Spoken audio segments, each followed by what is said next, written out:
bet it's at the top. I bet it's there.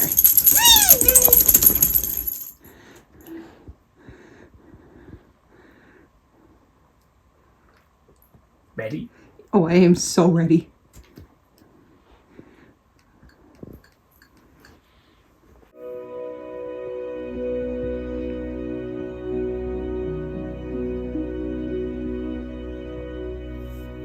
I don't know what else really to say about this movie other than it was absolutely amazing. It was perfect. I loved every moment of it. I don't think I've ever been so focused on a movie like watching at home. Obviously, like if I go to a theater, I don't have any like distractions or anything, but when I'm at home, I do find myself distracted when I'm watching something, whether it's my phone or I just find myself needing something else in my hands when I'm watching movies or TV. I just can't do one thing. I wish I could, but I can't. Lately, I've been knitting when I watch movies or TV, but this movie was the first movie in a really long time that I watched the whole thing and I never felt the need to do anything else, whether it was grab my phone or grab my knitting or anything. I was so fully immersed in this movie. I loved every second about it, but at the end of the day, we all knew I would be. It was a documentary about John Williams. Of course, I'm going to absolutely love every single second of it. And I did. I think I was already tearing up and crying before the title card even happened. I was tearing up and crying when they talked about just the impact that being a part of Star Wars had on his career. I cried when they talked about his first wife passing away. I cried when they were discussing him returning to Star Wars and just the entire segment with Rey's theme. I cried during that. This movie I freaking loved every second of it. It was such an incredible documentary. I knew it was going to be, but I just didn't know to what extent. And for someone who feels like she knows a lot about John Williams, there was still things in this movie that I learned. I knew he had come from a family of musicians. I knew he married a singer and actress, and all three of his children were very musically inclined. And I did know that his first wife passed away very young, and then he remarried, and he is still married to that woman to this day. I knew all of this, but there's just so much more going on in this movie, and just hearing all of these incredible composers and people who are involved with film, just having just nothing but the utmost praise for this man. Sam and I saw him last year in July of 2023. We had the amazing opportunity to go and see him in Hollywood. Just from that show alone, I knew this man is just the most humble person in the world.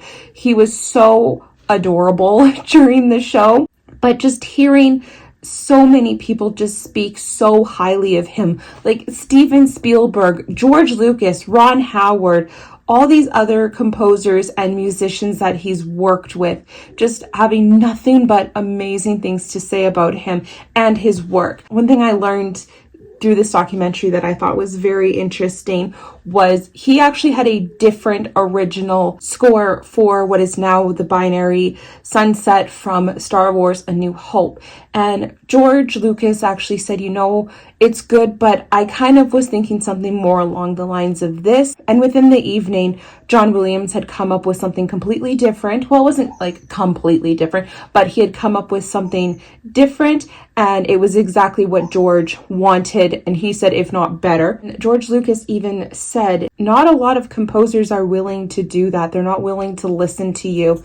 And the fact that John wrote this music and then he heard what I said, that it wasn't exactly what I wanted, and just was like, okay, I'll fix it. And then that evening wrote something new. George said not a lot of composers and films are willing to do that. And the fact that John was just whatever about it. And obviously him and Steven Spielberg just have this incredible relationship where Steven Spielberg said from the very beginning of the first movie they did together that he wants John Williams to be scoring every single project he works on. We know that John Williams hasn't scored every single thing Steven Spielberg has done, but when you think of like such iconic scores, they're all John Williams, like Star Wars, E.T., Superman, Harry Potter, Indiana Jones, Jaws. The list goes on and on and on. And there, like I said, there were so many things in this I didn't know. I didn't know that he wrote the score for the Olympics one year. I didn't know, I knew he did Saving Private Ryan, but I didn't know that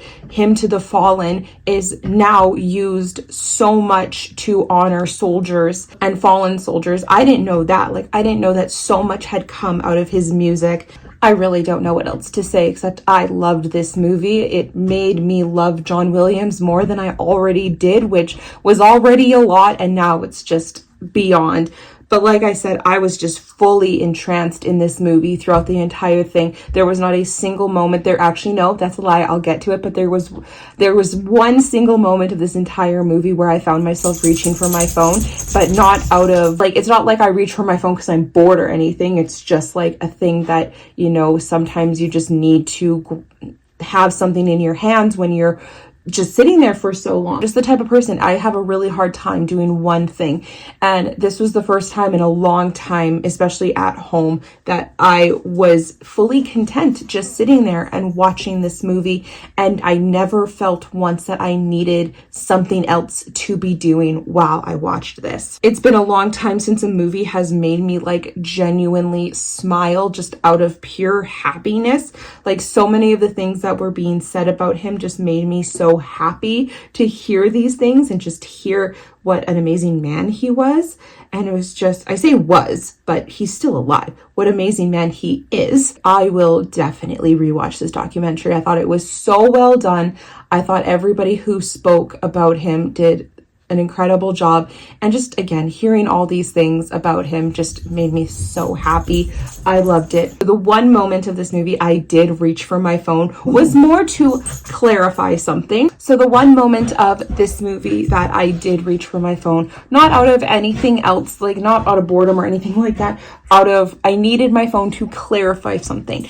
And that was at the end of the movie. We see John going to the Hollywood Bowl to perform a concert, to conduct and perform one of his shows.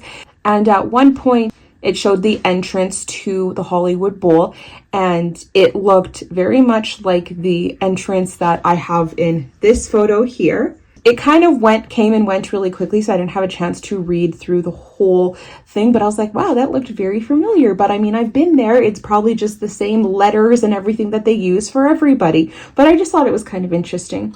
And then at one point they showed something else, and it showed the year 2023, and that kind of had me like, wait, we were there in 2023. So I rewound to the sign, and it had the dates Sam and I were there. They did 3 shows. It was July 7th to 9th, and we saw him conduct on the 8th. There's a possibility Sam and I are in that audience, because we were there one of those days. They never said in the filming of this which day they were specifically at. I mean, maybe they did and I just like didn't hear it fully, but he said he was going to the Hollywood Bowl. I would assume for the most part it was the first night, but there is the possibility it was the second night, which was the night Sam and I were there. So I just think that's really cool. It was really cool seeing the footage of people filming, because I have footage like that. I filmed the auditorium or amphitheater with thousands of people holding up their lightsabers during him conducting the Star Wars scores. And I just thought that was so cool because we were there. And at the same time, I'm so happy Sam and I did have the opportunity we had to go see him. That is probably one of the most incredible moments of my life. Something if I have the opportunity to do again, I 1000% will do this again, will go again. But he is also 92 years old, so who knows how much longer he's going to be doing stuff like this for.